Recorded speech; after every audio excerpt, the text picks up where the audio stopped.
Hey everyone, welcome to episode 31 of the Pickleball Effect podcast. I'm Braden. And I'm Kyle.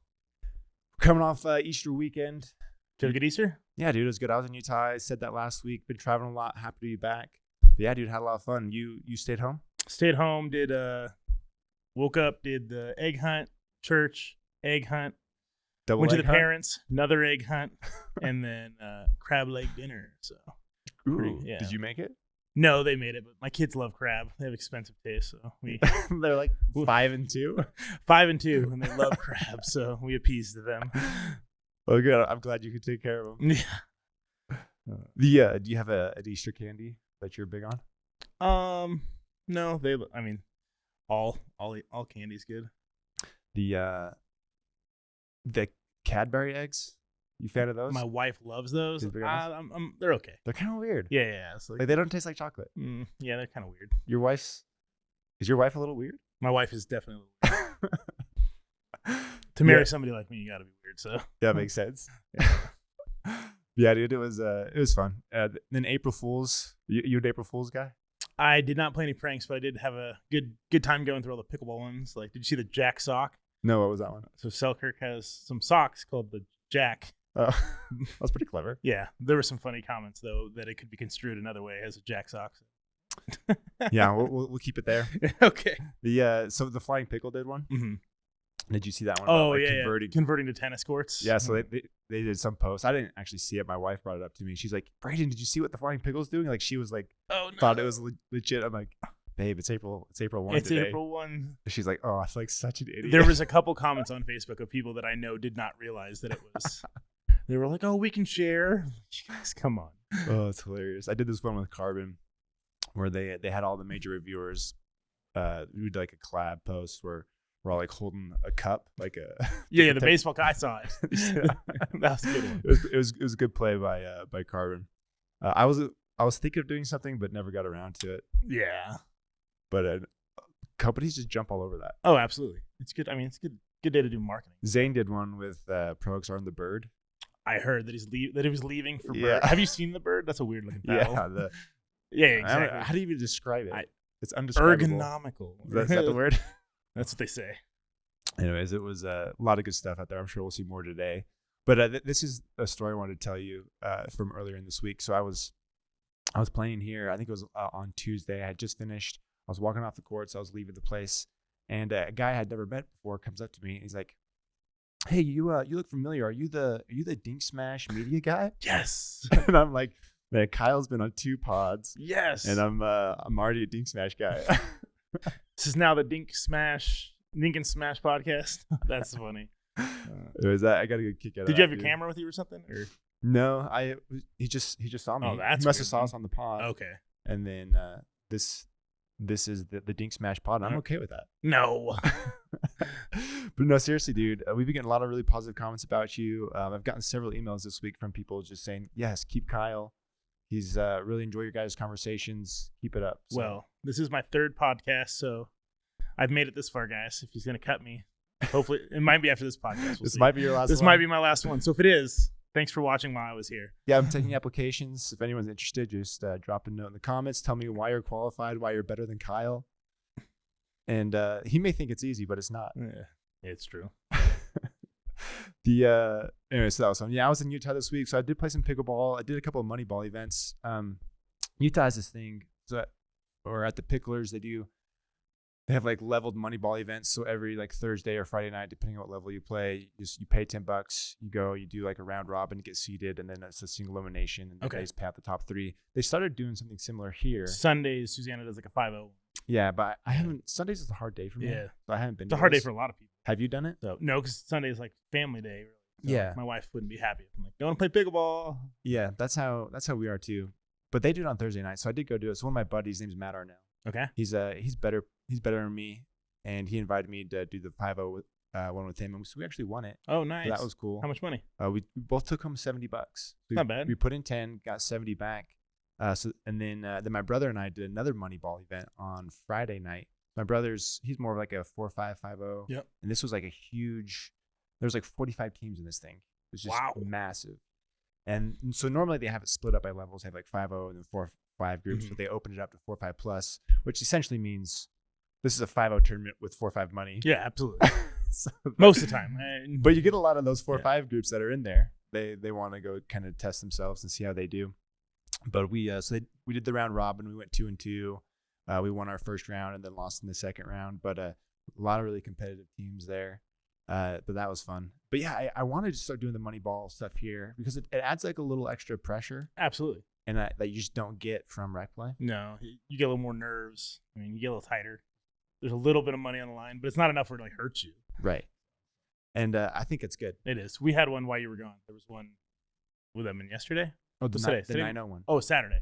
Yeah, tell us how. Yeah, so it was called a 9-0 money, but like it was a little different. It was called the 9-0 Moneyball, but your duper rounded down, which not everybody knew. So your dupers had to equal 9 or less. That was like the rule. Well, sort of. Once you rolled down, so you could have 2 4 9 9s because they rounded them down to be 4 5. Okay. But not everybody understood that. So most of us thought they were like, it was whatever your duper was added had to be 9 or below. So you had guys that were basically 4 9 9, but then they played with somebody that added to be 9. So there's some gamemanship involved if you can get the right dupers. There was a couple teams that were just like normal tournament partners. Did you play in it? I did. I played with Duster. We didn't play very good. Wasn't good. Susanna lobbed me only once. She got me, but it was a lob from transition, which I was like not expecting. I knew she was gonna try to lob me. We talked about it. What? Yeah. What's the story behind the lobs? Well, she just likes to lob me. It's just her goal when we play is, can I lob him and can I hit him? Is this a joke? Like, does she think you're slow or something? Well, no, she just likes to see me run him down. Run, Kyle. Exactly. So, I mean, but no body bags?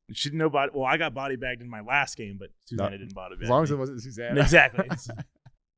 Who ended up winning that? Was Kenny and Grayson. Grayson's a pretty young guy playing for Crush Pickleball. Yeah, he's got that super long-handled Crush. Yeah, it's got like I don't know how long it is, but it looks like it's an 8-inch handle. I think it's 6.5, maybe 7. Like, okay. It's long. It's like a baseball bat. I want to say 6.5, but not 100% on that. But either way. Yeah, they played well. Yeah, it's like a tiny head. Like it's kind of strange. It is very strange. But if you can make it work. Yeah, and it works for him with his little 14-year-old hands. But good for him. Yeah, no, they played great. Yeah, he's kind of an up-and-comer, like locally. How old is he? I think he's 14. He's 14? I'm pretty sure.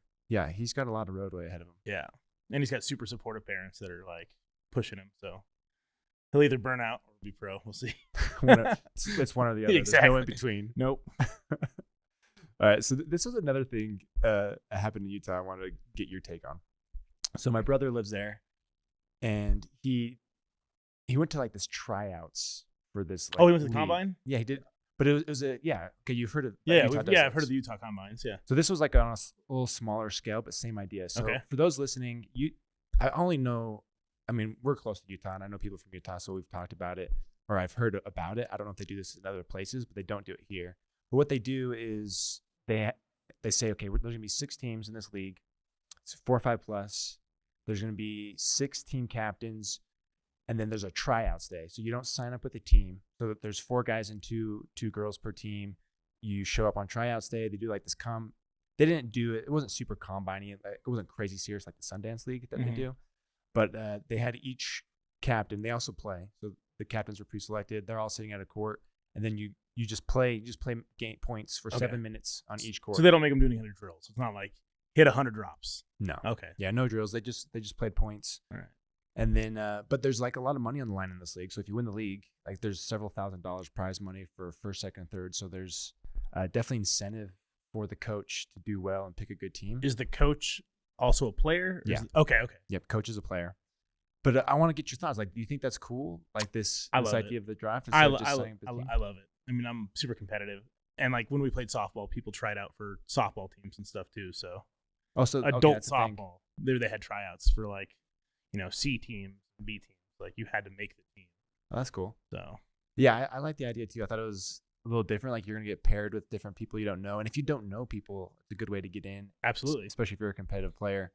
But I get the feeling that a lot of the teams are probably pre-selected anyways. I'm sure. Well, because people have their chemistry, so it's like you already know who plays well together. Yeah, you know who plays well together. So I wonder if the tryouts really do anything.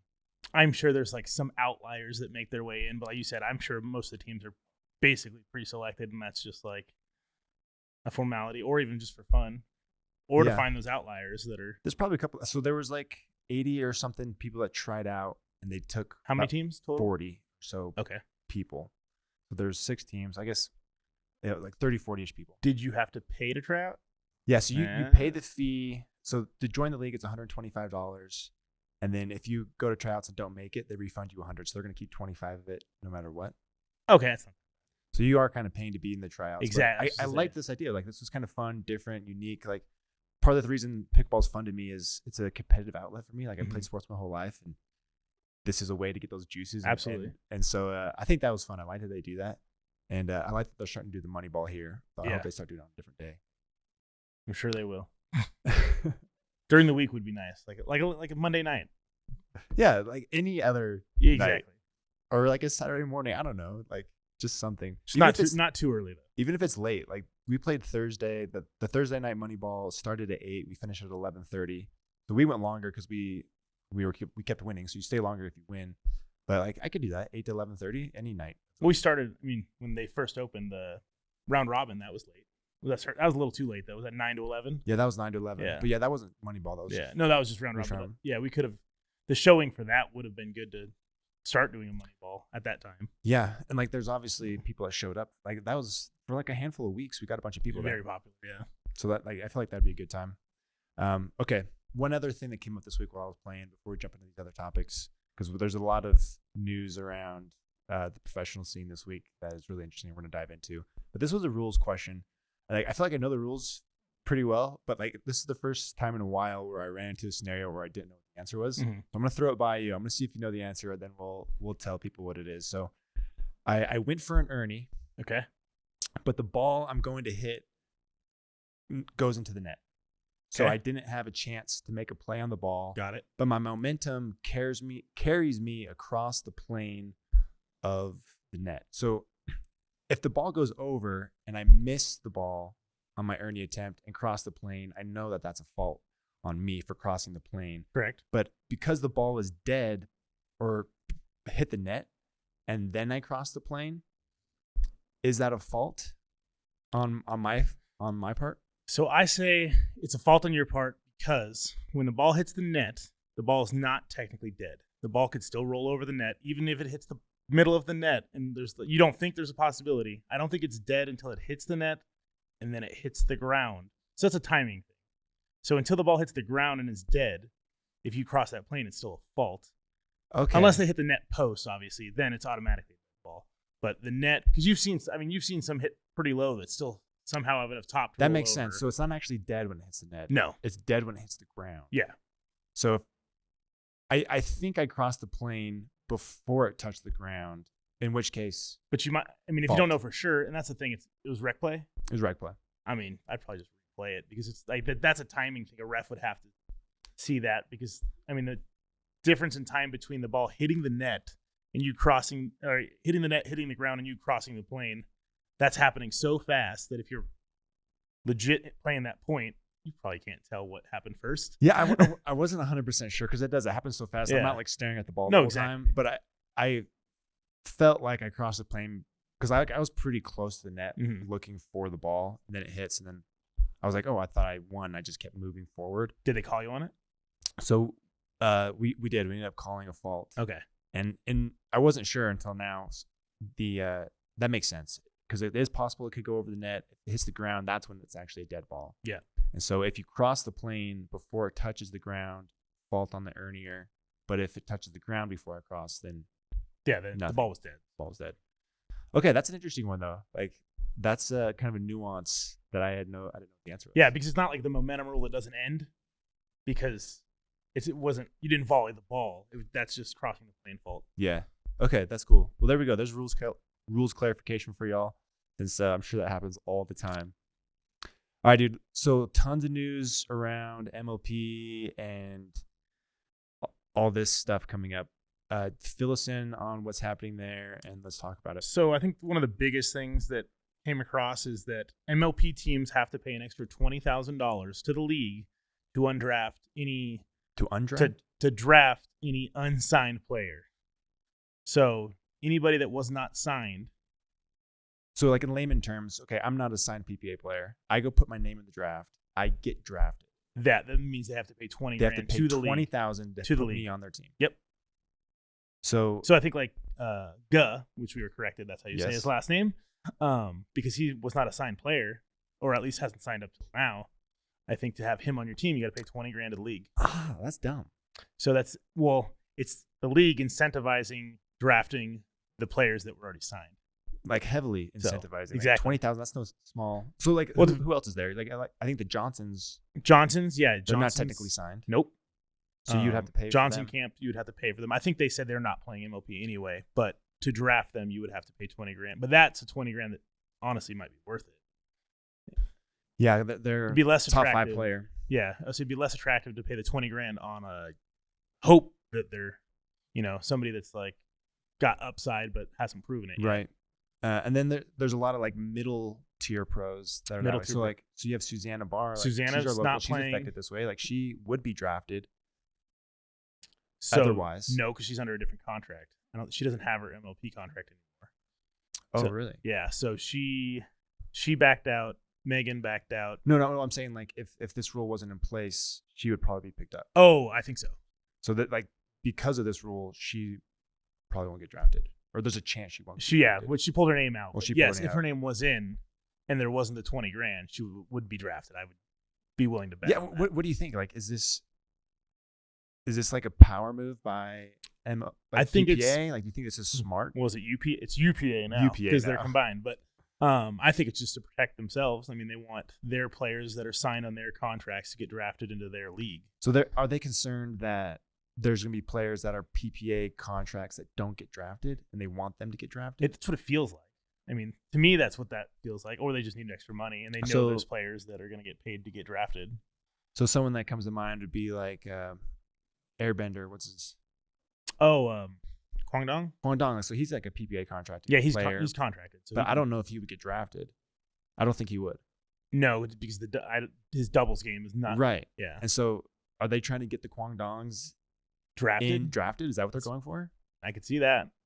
I mean, that'd be fun too. And we're gonna see with how many women pulled out. I'm curious to see what the teams end up like anyway, because there was a lot of women that would go Premier or very high Challenger that are not even playing MLP. Yeah, we'll dive. So- We'll talk about that here in a sec. But I still think this idea is, I feel like it's dumb because it dilutes the quality of the play. Right, it makes it less fun to watch. Like people always complain that it's not super fun to watch. And MLP's always been the most fun As to watch. is, it's the most fun to watch. Like if you're taking players out, like when you're watching Premier level matches versus Challenger, there's a big difference. Huge. Premier is more fun to watch. Yeah, but I say as the seasons went on, Challenger did get better. But It did that get first better. that first season, though, like the highlights. Like it could turn into that first. Yeah, season. yeah, that was pretty. No, there's definitely a handful of teams in the Challenger that I think could compete. Two in teams Premier.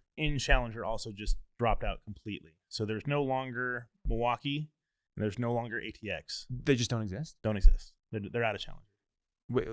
Wait, out of Challenger, or just out of MLP. Like out of MLP, they're not there. They're gone. They just threw in the towel. Yeah. Jimmy just posted that on Discord. Oh, I didn't know that. So Okay, give him a shout so out. this is fascinating. I don't agree with what they're doing here. I don't think it's smart. Mhm. I think it's diluting the product, and it feels like a money grab. Protecting players, like we should be rewarding talent and skill, not money, right? Yeah, I mean they have to make money though. It's a product. Yeah, but like I'm on both sides. They're a business; they need to make money. But we as consumers just want to see the best, especially pickleball like enthusiasts. We want to see the best play possible shown to us. yeah, but So, even from the business standpoint, if you want eyeballs, you need the best You need product, and they're talent. not giving them the best talent, and I think it's going to hurt them long term. but PPA tournaments will give them the best talent, and it's all happening in the same week. It'll be interesting. This is going to be really interesting to watch. Yeah, And even Tyler Lung said that some of the players aren't even that excited to play MLB anymore. So okay, so let's talk about this. Now you're saying players are pulling out of MLP. I've heard a bits lot and of pieces of this. players pulled out. So tell us what's going on there. So you have Susanna Barr pulled out, Megan Fudge pulled out, Jill Braverman pulled out, Matt and Lucy aren't in, Yana Newell's not in. Who else did we have? The Brasha sisters are not playing. The Johnson camp's not playing. So I'm just saying that's a lot of talent that's not going to be able to be drafted. Ooh, what is this? got us drinks. Protein shake. I know you work out. So. We're getting yoked on the Pickleball podcast. This is how we do it over here. All right. 30 grams of protein straight to the muscles. Do you have to work out for protein to get your muscles? Technically, yes. You've got to break down the muscle to be repaired. That's not how I see it. That's funny. Anyway, the But, MLP is a big shakeup. So I want to ask you why, like, do you know why they're pulling out? I think some of the APP players are going to pull out because of the unknown schedule, and then APP has some big international tournaments supposed to happen. There's a $500,000 prize pool rumored to happen in Dubai, and then I've heard there's going to be some other international tournaments. So I think with the unknown way schedule's going, it's better to just play APP. And if you commit to playing 12 APPs, you get double prize money anyway. So they're just prioritizing APP events over MLP. So. And then, like, do you know, is the only APP players pulling out? No, Brushes Scissors aren't. So, like, why are they not playing? Probably because they just don't want to play MLP. I mean, and they don't have to. Maybe there's not enough incentive, and they don't have to. Like, what? Like, isn't there more money in MLP events potentially, or is that all up in the air now? No, remember we talked about it. They're not paying. Oh, that's right. They're not doing individual. Exactly. Okay, so maybe there's not much financial incentive, and we talked about it makes a much longer week. If you have to go play MLP into your PPA tournament, it's double. When then, like, are you at your prime physical capability once you get to the PPA portion of the tournament? Probably not. Exactly. So you play for those who don't understand the schedule, the MLP events are the week before the PPA events. So they double dip, and like they almost feel back to back. I think there's a couple days between. Okay. That's brutal though. But it's brutal. That is brutal. Boom. And so yeah, if you're prioritizing PPA events and there's no incentive to play MLP like financially, why break yourself? Why put your body through it? MLP's got a problem. Sad. I like it. They need to figure that out. You're not wrong though. They got to figure that out. Something's they got to line something out there. They got to line up either the contracts, the financial incentives. Like, it's obviously not in a good place because people are pulling out, and plus this dumb $20,000 rule. Like teams are pulling out. I didn't know that. Yeah. Well, it's just getting too expensive. I just saw that like an hour ago. That's crazy. Jimmy posted that ATX in Milwaukee was no longer. So, okay, that's bizarre. Let us know what you think. Like, do you think MLP is doing this right, or like how? I'd have to put some thought into it. Like, I don't like what's the solution. I don't know. We'll have to think about it and maybe come back with some ideas later. But it seems like there's obviously not incentives to playing it could be financial. There's other better opportunities, and PPA doesn't seem to be doing themselves any favors with this $20,000 unsigned player rule. So we shall weird. see. Anything else you got? I got a good one about APP and paddle testing. Okay, do you know much about APP's paddle testing? No, I have no idea. So I was talking to some people. So they test your paddle day one, put your sticker on it. Okay. And that's it. You can't challenge paddles at APP. What? And you get to take the paddles home, which to me, I'm like, you could pull the sticker off, put it on a different one. That's exactly what I asked. The person I was talking to was like, the stickers are kind of hard to come off. I'm like, but if I really wanted it to come off, I'd get it off. Like, if there's people icing paddles to try to get an edge, there's people switching stickers. 100%. So I'm very curious of like what's actually happening as far as paddles go. That seems so dumb. Exactly. I was like, when they told me that, I was like, they tested day one. You can't challenge anybody's paddles. You get to take them home. Yeah. Lots of issues there. But like, even if you played it clean and you brought in a good paddle, you can bring in a paddle that's on the edge. Oh, yeah. And it'll delaminate or core crush the first day of the event. And then you get a hot paddle. You get a hot paddle the rest of the day. Yeah, that's... I thought that was Are an players interesting complaining? tidbit. Like, there's no way they are liking that. There's a few players don't like it. I think all of them don't like it. And other than the players that are playing with the hot paddle. Yeah. They love it. But like, you almost have to cheat to like compete. If you're not cheating, you're not trying, right? That's... I hate cheating, and I think this is making it really easy. I think the paddles, one, they should be tested. Two, I think they should be kept on site. I don't think you should be able to take the paddles home. If you do the day one only, you're saying. Well, no, even in general, I don't think you should. Well, unless you were being tested again day two. If you're testing it each day, which I know is a lot of work and a lot of money, but to legitimize the sport, you're gonna have to have testing in place that's legit.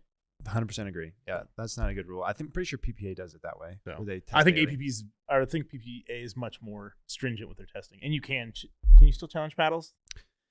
I know they were doing that, but I know there was a lot of challenges. So I don't know if they stopped. They don't talk about that much anymore. No, because at first, remember, there's a bunch. Like Yeah. Lee challenge. There's a bunch of challenges. And they always made it like public. Yeah. Now, because it was like right at the end of the match, they went up to the ref and they're like, challenge paddle.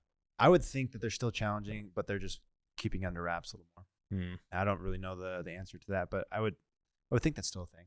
I would think so. What do you guys think about paddle testing? I'd love to hear some thoughts in the comments.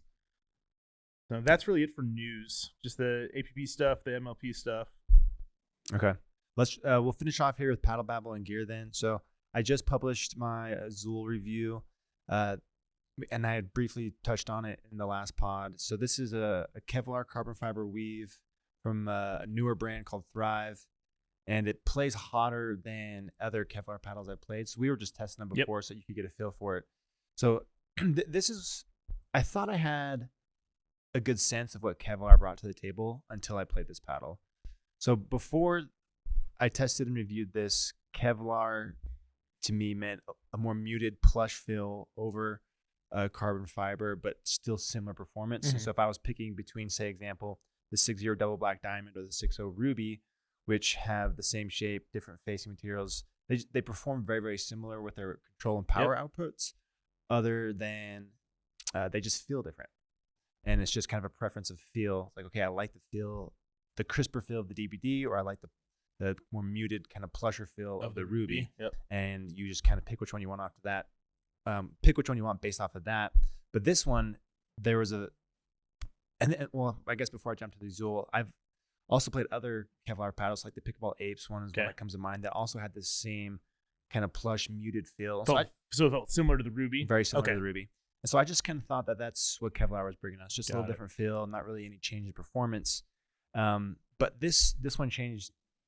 Like, I don't know what Kevlar is anymore. Like, this one was hotter. It was stiffer than those other Kevlar paddles. And I'm curious, like, maybe there's some fiberglass layers mixed in with the Kevlar. Like, is that what's bringing the heat? Is it the Kevlar is bringing the heat? Is it the core? Like, I don't know why the Thrive Azul was hotter and stiffer than these other ones, but it definitely had a different profile and played differently. And so I'm like, what is Kevlar? I don't know. Like what you're actually getting from the Kevlar? Like I can't read, if I go read the specs of like a carbon fiber or a fiberglass paddle, like I know what I'm going to get. Mm-hmm. But if I see that Kevlar is in there, I don't know. Well, not yet. I don't know what I'm going to get. I thought I did, but now I don't know because these Kevlars are playing so differently. So I brought some paddles to show and tell that we're going to talk about. Sweet. So these are all Thrive ones. A couple of these are unreleased. And did you sign an NDA on these two? No, they're okay with me talking about their paddles. Weird. You're allowed to hype up some paddles. Yeah, I can actually talk about their stuff. So these are all Thrive. So Thrive has the Azul here, which is you can purchase. I think it's solid, very forgiving, really approachable power paddle. And then they're making the same shape with a carbon fiber, which they're calling their Surge, and then they have one called Blackout, which is a fiberglass. And so when I go run my like power and pop metrics on these, there's like this linear relationship, and it makes sense to me when I think about the materials, but I'm just going to read these numbers to you. So the Surge for power is coming in, this is like serve speed power. Got it. It's coming in at 53.4 miles per hour. The Azul is 53.7, and the Blackout is 54.5. So it gets hotter. Yep. Based on the so material. Fiberglass is the hottest. Fiberglass is the hottest. Okay. Carbon fiber is the most control. Got it. And then Azul's in the middle. And that was the same thing with the pop numbers. So this is when I hold the ball out in front of me, and then I just do a little punch volley. So same thing here. Tracked. Carbon fiber, Kevlar, and then fiberglass. And when I look at when you read about these materials, carbon fiber is the stiffest material. And a lot of people think that stiffer means more power, but it's actually the opposite. If it's a stiffer material, it's actually going to feel softer. It's going to feel more control oriented. There's less vibrations. And if you think like a trampoline, the more, deflection or like bend or like bounce you get, it depends on how like kind of loose the material is. So if it's a stiffer material, you're not going to jump. You don't have that give to give that bounce. And so Kevlar sits in the middle of carbon fiber and fiberglass in terms of that like kind of stiffness level. It's not as stiff as carbon fiber, but it's stiffer than fiberglass. And so it makes sense that it sits in the middle. This is how I thought Kevlar was going to play originally, as far as like the output of power. But the other Kevlar paddles weren't doing that. Like the Ruby and the 60 DBD have very similar power levels, a little different pop, but they're very, very similar that way. And so the distinction here makes sense for all three of these, but that's not the same distinction we're seeing with the other Kevlar. Yeah. So when I posted the Azul, I got several comments of people saying, "Hey, go check out the Honolulu J2K," which is, I guess, a carbon weave or Kevlar paddle that plays similar to the Azul, a little hotter. And there's another one called the Mark. What was it? I wrote it down. Mark Kinetic. I've seen those. You've seen? Yeah, I've seen. I haven't played with one, but I've seen them on the Instagrams. Yeah, I've seen them on the Instas. I haven't played those yet either, and so we both have those coming. I guess they're sold out right now. They have another batch coming in a few weeks. We're both going to get those. We'll be able to test those. I'm going to start doing this more in the future, where I can try and get us both the paddles so we can talk about them. And that'll be fun. And plus, you're going to start ramping up some of your YouTube stuff, I think, with paddles and stuff, aren't you? Yeah, I think so. We'll see. I'm either going to do YouTube or just go heavier into Instagram. I got to differentiate myself from you guys. Yeah. There's really no one killing it on like short form, like reviews on Instagram or something. I thought maybe I'll just start doing like quick reviews on like just gear. Yeah, maybe less paddles, more accessory type stuff. Oh, dude, I'm leaking. You're leaking protein. No, I need that in my body. That's gains on the table. This is why I'm so skinny. My protein leaks. Man, what happens in my body too? Like the body just leaks out. Just leaks out. It rejects. Doesn't want it. Stay tiny, Braden. That's hilarious. Well, I guess I won't drink that anymore. What were we? Oh yeah, so both getting the Mark paddles. Yep. And I don't think everyone knows this, but you're very into paddles. You rep Diadem, bread and butter. That's it for paddle companies. But I mean, you're very in tune with the tech. You've played with a ton of different paddles. You know your paddles.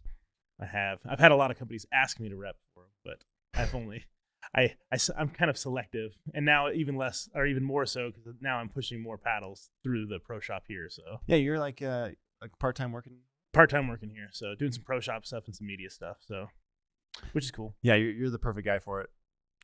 You're gonna transform their program. We'll move some. Yeah, we're gonna think of some fun stuff to do, and we'll move some paddles. That'll be good. But yeah, if anyone's played the Mark Kinetic or the J2Ks and you see my Azul review, go watch it.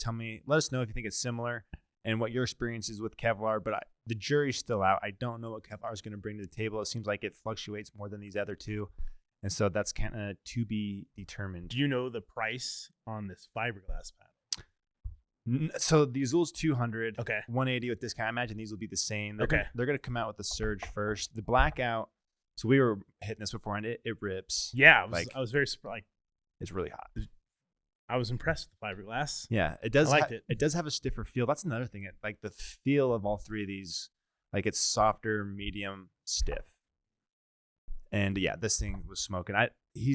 Scott over at Thrive, he's uncertain if he's gonna release that or not because it is hotter, and he's not sure if he wants to do that. But if he does. It's definitely one of the juicier ones you can find right now, but lots of those coming in the future. But that's it for Paddle Babble. Let us know what you think of Kevlar. I want to know what Kevlar does, but I just can't say for certain. No, I was because I played the Ruby too. This compared to the Ruby, they don't compare. So they're it's different paddles. They're both Kevlar. Like I agree with you. I'm like, so what's going on? I hope more brands in the future get more granular with the description of the makeup of their paddles. Maybe they want to protect kind of how it's built, which makes sense. But like, I would love to know, like, you're saying like what percentage is carbon versus what percentage? Yeah, like is it Kevlar? just the top layer that's Kevlar? Is it carbon? Is it fiberglass underneath? Because you can have 2, 3, 4 layers of facing material, and maybe the carbon fiber has 3 layers of carbon, but this has 1 Kevlar and 2 fiberglass. Because that's going to change the way it feels and plays. Absolutely. And maybe the Ruby is just all Kevlar, or maybe it has carbon fiber underneath. I don't know. And brands don't specify what that is, other than the 11624 Hirachi X Control Plus. That's a mouthful. Yes. They do say what they use. Like, so they use like a carbon fiber, fiberglass, carbon fiber, and like I think it's Do they even give you the percentages used or like where they use it exactly? so it's layers. Okay, so carbon fiber on Got it. top, fiberglass in the middle, carbon fiber on bottom, and I like that. Like I think it's cool, and it does help describe the profile of the paddle. Like you know what you're gonna get. Like it's gonna be an all court style paddle with a little extra punch, and that's how it plays. Yeah. And you can tell just by looking at the specs. But I look at the specs of a Kevlar, like I don't know what it's gonna give us. Yeah. But that's it. That's everything we have for today. It was a little shorter episode, but I hope you guys enjoyed it. Is there anything you wanted to throw in before we close? No, I think that's it. I made it 3 episodes. Hopefully I'll make it to the 4th. If not, I enjoyed you guys. Bye, So, Kyle. You're toast. Goodbye. You were going to be destroyed. It's Cupcake style. Cupcake. Actually, last thing, because I've been asked so many times why my name is CupcakeDestoryer on Instagram. It's not because I'm fat. That's just ironic. Cupcake was actually my call sign in the Navy. I was on a, it's called VBSS team, Visit Board Search and Seizure. We did counter piracy. My call sign was Cupcake. Destroyer comes from another. I got in trouble in the Navy for having too many drinks, saying some choice words, and it involved the word destroy in it. So they started calling me Destroyer. Boom. So that's Cupcake Destroyer. That's where Cupcake Destroyer came from. Me being fluffy is just funny. Do you like cupcakes? I mean, who doesn't like cupcakes? Yeah, Of but course like, I love do you like them cupcakes. more than like just cake? Probably. Is that a dumb question? I know. That's Is not. that, cupcakes and cakes is probably the same thing. They're basically. Presented different here. All right. Go. Thanks, everyone. We'll see you next week. Have a great day.